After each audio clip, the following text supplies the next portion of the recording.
love, pain, truth. The music swelled, signaling the moment everyone had been waiting for. Clara stood at the back of the church, her arm looped through her father's. She took a deep breath, trying to calm the butterflies that were doing somersaults in her stomach. She looked stunning in her dress. She looked stunning in her dress. A flowing gown of white lace that she had saved up for months to buy. Her hair was pinned up in an elegant style, and a sheer veil covered her face. To anyone looking at her, she appeared to be the picture-perfect bride, ready to start a happy life with the man she loved. But if you looked closely at her hands, you would see them trembling slightly. Clara wasn't just nervous about the ceremony. She was terrified of his mother. Barbara was not like most mothers-in-law. She was a woman who commanded every room she walked into, not with warmth, but with ice. She came from old money and made sure everyone knew it. From the moment Henry had brought Clara home, Barbara had made it clear that Clara was not good enough. She was too quiet, her family was too average, and her ambitions were too small. Clara had tried so hard to win her over, bringing cookies, listening to Barbara's long stories about high society, and even agreeing to wear a family heirloom ring that was far too big for her finger. But nothing worked. Barbara looked at her the same way a person looks at a smudge on a glass dot as the church doors opened, and Clara began her walk down the aisle. Her eyes locked onto Henry. He was standing at the altar, looking handsome in his tuxedo. He smiled at her, that sweet, goofy smile that had made her fall in love with him in the first place. It gave her a burst of courage. She focused on him, blocking out the front row where Barbara sat. Staring stone-faced at the procession, the ceremony went smoothly. The vows were spoken, the rings were exchanged, and when the priest pronounced them husband and wife, Henry lifted her veil and kissed her. The church erupted in applause. For a brief moment, Clara let herself believe that everything was going to be okay. She thought that maybe, just maybe, the title of wife would finally make Barbara accept her. She thought they could be a real family. They moved to the reception hall, a beautiful venue decorated with flowers and soft candlelight. The mood was festive. Guests were drinking champagne, laughing, and enjoying the appetizers.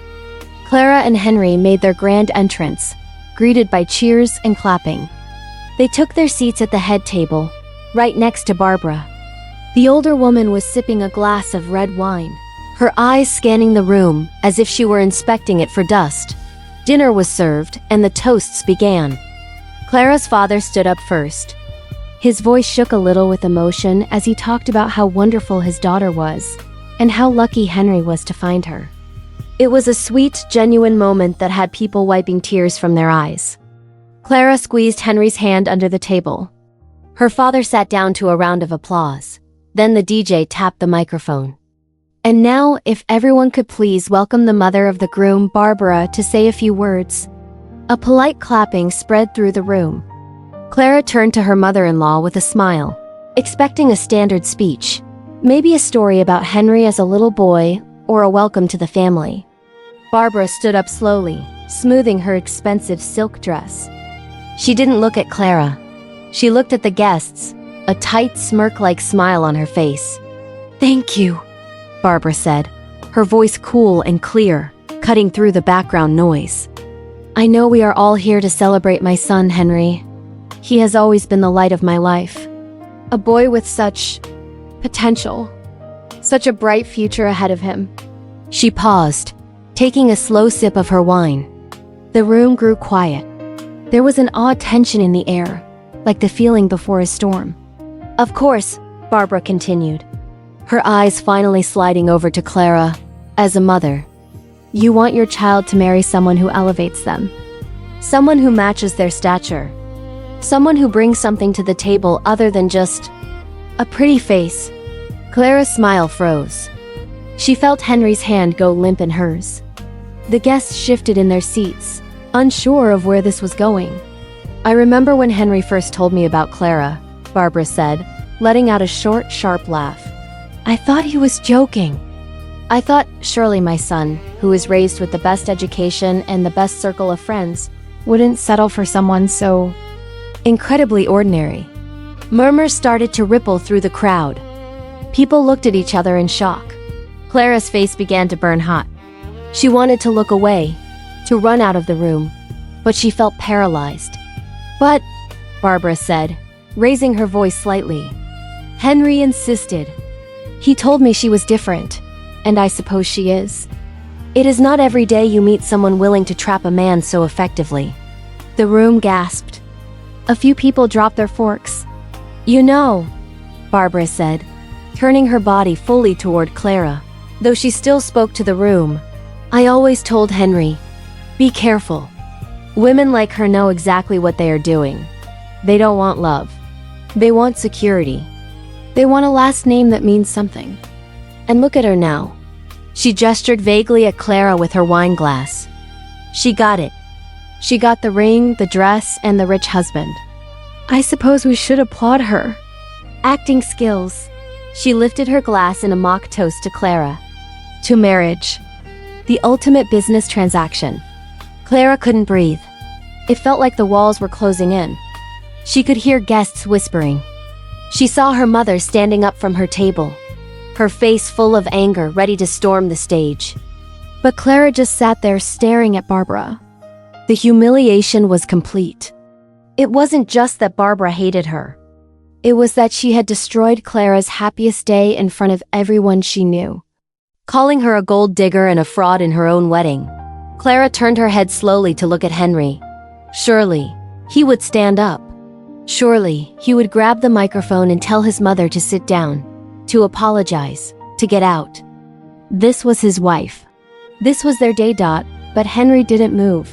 He sat frozen in his chair, his face turning a deep shade of red. He looked down at his plate, avoiding Clara's eyes, avoiding his mother's gaze. He was a coward. He was letting his mother shred Clara's dignity to pieces because he was too afraid to cause a scene. That look of cowardice broke something inside Clara. The tears that had been pooling in her eyes suddenly dried up. A cold, heavy feeling settled in her chest, replacing the heartbreak. She realized then that Henry would never protect her. He would never stand up for her. As long as his mother was around, Clara would always be the punchline to their jokes. She would always be the ordinary girl who didn't belong. Barbara sat down, looking very pleased with herself, acting as if she had just told a hilarious joke. The silence in the room was deafening. A few relatives hesitantly clapped, mostly out of awkwardness, but the magic of the night was dead. Clara stood up. She didn't run. She didn't scream. She smoothed down the front of her dress and picked up her microphone. The room held its breath, waiting to see if the bride would crumble. Clara looked out at the hundreds of faces staring back at her. She looked at Barbara, who was taking another smug sip of wine. Then she looked at Henry, who was still looking at his shoes. A strange calmness washed over her. She realized that she couldn't fight them right now. Not with tears. Not with shouting. If she lashed out, she would just be proving Barbara right. She would look crazy, or emotional, or ungrateful. So, Clara decided to do the only thing she could do. She would play the game. She would play it better than them. "Thank you, Barbara, for those enlightening words," Clara said, her voice steady and clear, surprising everyone. "Family is complicated, and I know how much you love your son. I'm just so grateful to be joining this family today." She lied. She lied through her teeth, and she smiled while she did it. She played the part of the humble, forgiving bride perfectly. "Please, everyone, enjoy your cake and dessert," Clara said warmly. "Let's celebrate love." She sat back down to a scattered, relieved applause.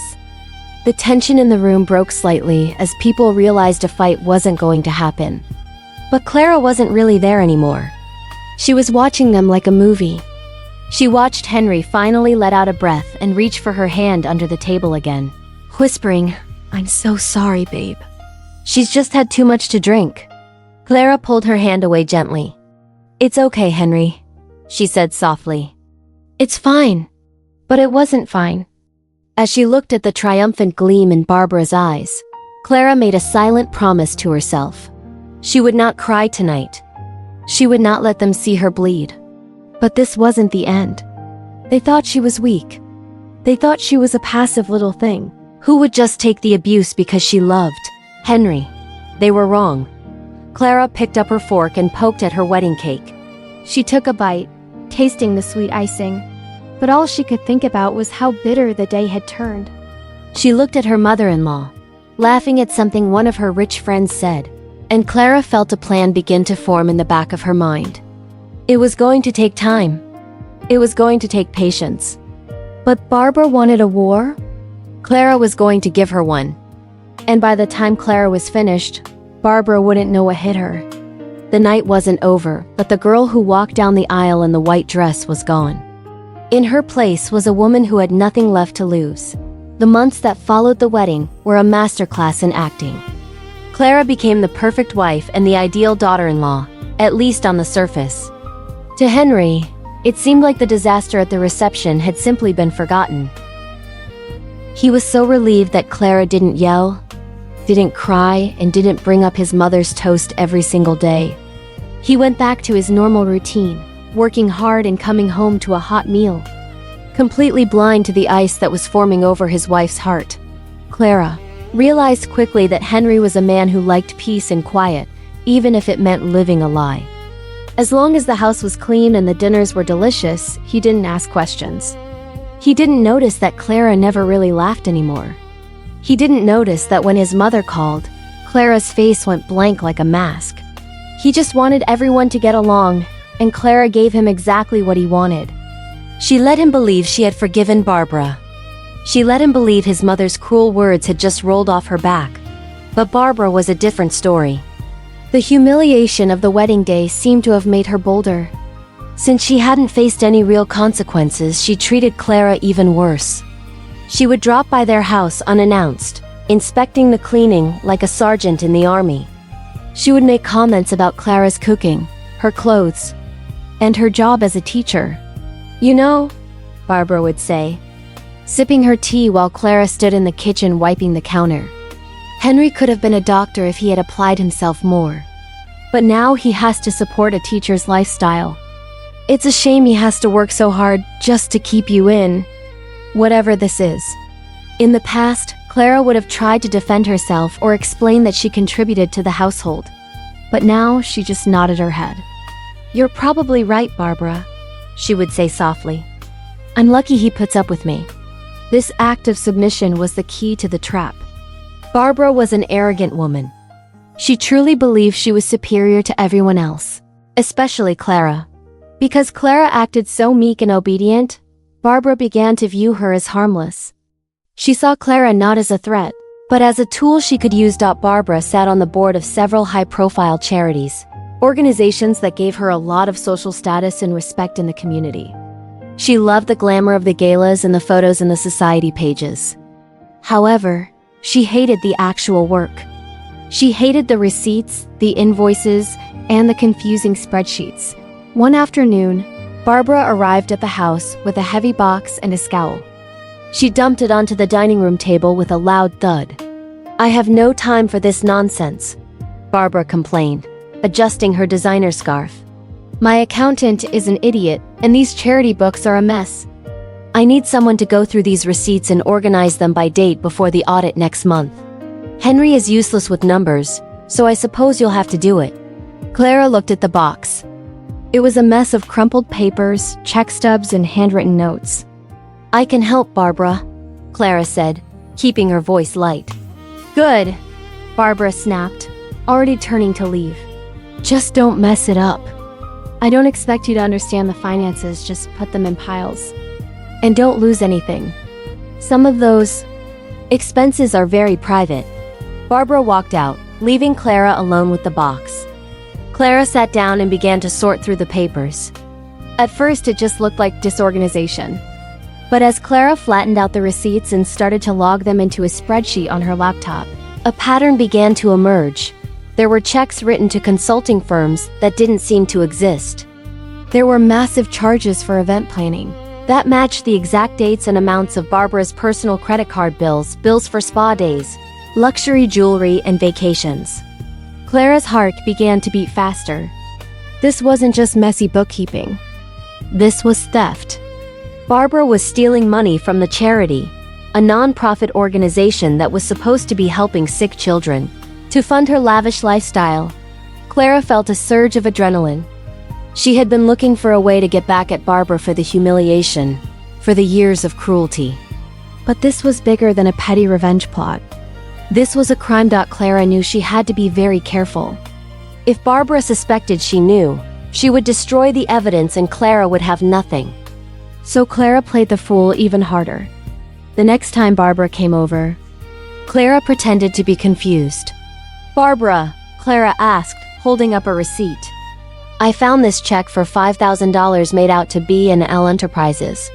Is that a vendor for the charity?" Barbara snatched the paper out of her hand, her face turning pale for a split second before she masked it with anger. "Don't worry your pretty little head about it," she snapped. "That's a specialized contractor. just file it away and stop asking questions. You wouldn't understand the complexities of high-level finance." "Okay, sorry," Clara said, shrinking back into her chair. I just wanted to make sure I didn't make a mistake. "You're doing fine," Barbara said, relaxing visibly. She clearly thought Clara was too simple to figure it out. "Just keep sorting." From that day on, Clara became Barbara's unofficial secretary. Barbara trusted her implicitly because she thought Clara was intimidated by the big numbers and the important people. Clara was invited into Barbara's home study to file away more documents. While Barbara was out getting her nails done or lunching with friends, Clara was alone with the safe. Clara didn't take anything. Instead, she used her phone. She took clear, sharp photos of every ledger, every checkbook, and every incriminating email. She found a real leather notebook where Barbara kept a list of fake names she used to funnel the money. Clara sat on the floor of that study, holding the book, And snapped picture after picture. It wasn't just about the money anymore. It was about the arrogance. Clara remembered the wedding day, the way Barbara had smirked while calling her a gold digger. The irony made Clara want to laugh out loud. Barbara was stealing hundreds of thousands of dollars, accusing Clara of being greedy just for wanting to marry Henry. The planning took months. Clara had to be patient. She compiled a digital folder on her computer, hidden deep inside a folder of innocent-looking lesson plans for her students. She labeled it Math Project. She organized the photos, the copies of the checks, and the notes she had taken during Barbara's bragging sessions. Barbara loved to talk about how smart she was, how she had outsmarted the auditors. Clara had recorded several of these rants on her phone, capturing Barbara's voice admitting to the fraud in her own words. Every night, when Henry lay snoring beside her, Clara would lie awake staring at the ceiling. She would look at his sleeping face and feel a sense of calm detachment. She realized she didn't hate him anymore.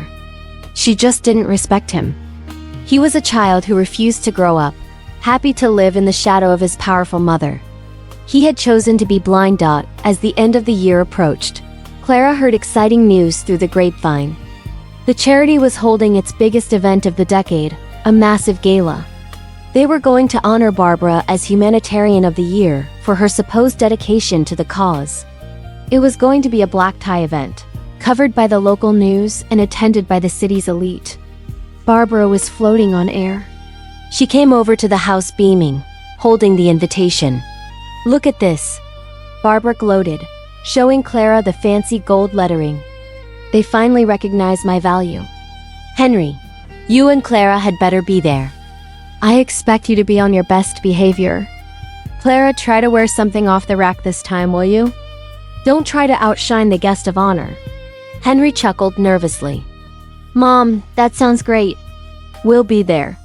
I wouldn't miss it for the world," Clara said, smiling her sweet fake smile. I'm so proud of you, Barbara. "You deserve to be recognized." Barbara preened, eating up the praise. "See? She finally understands her place," Barbara told Henry. Clara watched them, her hand resting in her pocket where she kept a small USB drive. She had backed up everything on it that very morning.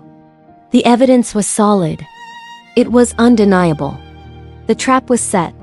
"We have to buy our tickets, Mom," Henry said. "Is the table expensive?" "Of course it is," Barbara scoffed. It's a VIP event. You two can figure it out. I'm busy. As soon as Barbara left, Clara went to her computer. She didn't buy tickets. Instead, she drafted an email. She didn't send it yet, but she had it ready. She attached a few key documents, the most obvious ones, the ones that showed the theft in plain black and white. She addressed it to the head of the charity's board of directors and copied the local authorities. Clara looked at the calendar on the wall. The gala was exactly 2 weeks away. She thought about the look on Barbara's face when she stood on that stage, thinking she was the queen of the world. Clara imagined the moment the screen would change. She imagined the silence in the room. It wasn't going to be a shouting match. It wasn't going to be a scene in a kitchen. It was going to be public. It was going to be permanent. And it was going to be devastating. Clara closed her laptop gently. She had homework to grade and a revenge plot to finalize. The simple schoolteacher was ready to graduate. The night of the gala was crisp and clear, the city lights glowing against the dark sky. Inside the grand ballroom of the most expensive hotel in the city, the atmosphere was thick with expensive perfume, soft jazz music, and the sound of ice clinking in crystal glasses. It was the kind of event where every detail was designed to scream money and power. Clara stood near the edge of the room, holding a glass of sparkling water. She wore a simple, elegant navy dress, modest compared to the gowns worn by the other women there. Barbara, of course, was the center of attention. She was dressed in a shimmering silver gown that cost more than Clara made in a year. She moved through the crowd like a queen holding court, laughing loudly, and accepting compliments on her upcoming award. Henry stood next to Clara, shifting his weight from one foot to the other. He looked uncomfortable in his tuxedo, tugging at his collar. She's really in her element tonight, isn't she? Henry whispered, nodding toward his mother. I know she's hard on you, Clara, but she does a lot of good work. You have to admit that. Clara looked at him, her expression unreadable. Yes, Henry, she said softly. She does work. She felt a strange sense of calm looking at him. For months, she had harbored a quiet anger toward him for his weakness. But tonight, she didn't feel angry. She just felt finished. She had the divorce papers in her purse, signed and ready. She had the evidence on a USB drive in her pocket. She was about to dismantle the world he lived in, and he didn't have a clue. The dinner service ended and the lights dimmed. The master of ceremonies, a well-known local news anchor, took the stage. Ladies and gentlemen, he boomed. It is my distinct honor to present this year's Humanitarian of the Year award to a woman who has dedicated her life to the betterment of our city's youth. Please welcome Barbara. The room erupted in applause. Barbara stood up, beaming. She smoothed her dress, held her head high, and glided to the stage. She shook hands with the anchor, accepted the heavy crystal trophy, and turned to face the crowd. She positioned herself right in front of a large projector screen that was currently displaying a picture of her smiling with some children. Thank you, Barbara said into the microphone, her voice trembling with fake emotion. This award means so much to me. People often ask me, Barbara, why do you do it? Why do you work so hard for the charity? And I tell them the same thing. I do it for the children. I do it because integrity matters. In a world where people are just looking out for themselves, I believe we have a duty to be honest, to be transparent, and to give every cent we can to those who need it. She paused for effect, looking down at Clara with a smirk as if to say, see? This is what a real woman looks like. I accept this award not for myself, Barbara continued, but as a symbol of what we can achieve when we put others first. No hidden agendas. No secrets. Just pure, selfless love. Clara took a deep breath. This was the moment. She didn't rush. She walked calmly toward the side of the stage where the audio-visual technician was sitting. She had spoken to him earlier, pretending to be Barbara's assistant helping with the surprise slideshow. She handed him the USB drive and gave him a nod. He looked nervous, but Clara gave him a reassuring smile. She walked up the steps to the stage. Barbara looked annoyed, thinking Clara was coming up for the customary photo op. "Oh, here is my daughter-in-law now," Barbara said into the mic, her tone condescending. "Come stand next to me, dear. Try not to block the light." Clara walked past Barbara and stood directly in front of the podium. She gently took the microphone from her mother-in-law's hand. The room went quiet. Everyone expected a sweet, shy speech from the humble teacher. "Good evening, everyone," Clara said, her voice clear and steady. Barbara is right about one thing. Transparency does matter. Integrity does matter.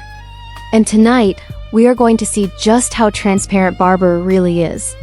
Barbara's smile faltered. "Clara, what are you doing? Give me the microphone." Clara ignored her. She clicked a small remote she was holding. Behind her, the large screen flickered. The image of Barbara with the children vanished. In its place, a high-resolution scan of a check appeared. It was a check from the charity foundation for $15,000, made out to a luxury jewelry store. Murmurs rippled through the crowd. Clara clicked again. Another slide.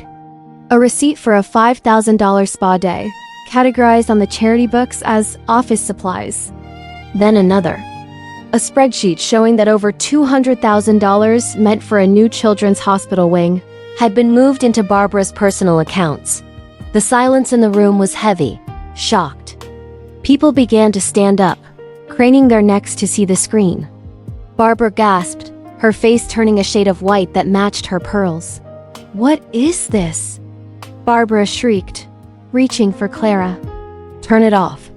This is a mistake." Clara stepped back out of her reach. She spoke into the microphone, her voice echoing through the stunned hall. "This is not a mistake, Barbara. These are your own records. I organized them for you, remember? You called me too simple to understand high-level finance, but I understood this perfectly. You stole money from sick children to pay for your dresses and your vacations. You called yourself a humanitarian while you were robbing the people you claimed to help." The room erupted. Guests were shouting, pointing at the screen. Reporters in the back were frantically typing on their phones and taking pictures. Barbara looked around wildly, her arrogance melting into pure panic.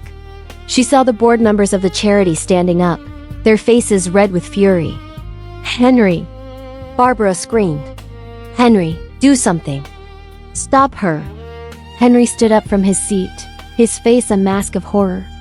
He looked at the screen, then at his mother, then at his wife on the stage. He opened his mouth, but no sound came out. He was paralyzed. Clara looked down at him from the stage. She felt a pang of pity, but it was fleeting. "Henry," she said, her voice softer now, but the microphone carried it to every corner of the room. "I know you're standing there wondering how this happened. You're wondering why I didn't tell you." She paused, looking him dead in the eye. "I didn't tell you because you never wanted to know. You let her bully me. You let her humiliate me at our wedding because you were too weak to stand up to her. You chose to be blind. And that is why, before I leave here tonight, I want you to know that I filed for divorce this morning. I'm done." A collective gasp went through the crowd. Henry slumped back into his chair, putting his head in his hands. Clara turned back to the room. "I have sent copies of all these documents to the authorities," she said. "They are actually waiting outside right now." As if on cue, 2 police officers and a man in a suit walked into the ballroom. The crowd parted for them like the Red Sea. They marched straight toward the stage. Barbara shrank back, clutching her award. "No," she whimpered. "You can't do this to me. I am Barbara. Do you know who I am?" The police officer stepped up onto the stage and gently took Barbara by the arm. "Ma'am, you're under arrest for embezzlement and fraud." Clara handed the microphone to the officer and walked away. She didn't look at Barbara being led away in handcuffs. She didn't look at Henry, who was sitting alone in the sea of whispering guests. She walked down the steps, her head held high. As she reached the back of the room, she could feel the eyes of the crowd on her. But they weren't looking at her with pity anymore. They were looking at her with respect. She walked out the heavy double doors of the hotel and into the cool night air. A valet attendant brought her car around. Clara got into the driver's seat and sat there for a moment. The adrenaline was starting to fade, replaced by a profound sense of peace. She looked at her reflection in the rearview mirror. The woman looking back wasn't the scared girl from the wedding, and she wasn't the vengeful woman from the months of plotting. She was just Clara. She started the engine and pulled away from the curb. She didn't know exactly where she was going to go, but for the first time in a long time, she knew she was driving in the right direction. The nightmare was over. She had taken back her life, and she had done it on her own terms. The city lights blurred as she drove forward, leaving the chaos of the hotel behind her, ready for whatever came next.